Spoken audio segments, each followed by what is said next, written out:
Love is in the air in Rexburg with Valentine's Day just around the corner.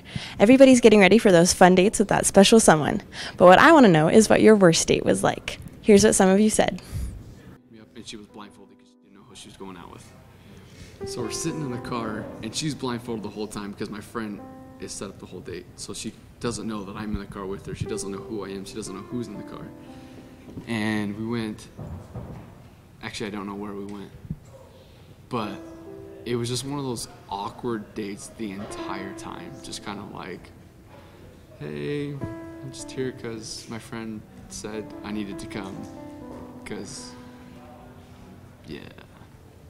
So like we ended the date, and then I went home because I had to get ready for something. And then it was like, I got home, and I got home at like 9 o'clock because I had something I had to do in the morning. And then they were like, she called me like 10 times to go back out to go to ice cream with the rest of the group. So I was like,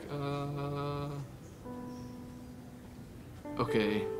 Okay, so one of the teachers in the I don't know, anyways, he set me up with his nephew.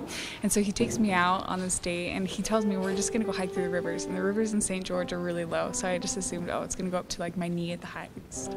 So I wasn't wearing the appropriate underclothing, or you could say they were dark underclothing for what I was wearing on top. So when I got into the river, it went up to about right here, and my other clothing showed through. And the kid couldn't look at me in the face, which I was like, oh, so awkward. So he just took me home, and it was, yeah, poor kid.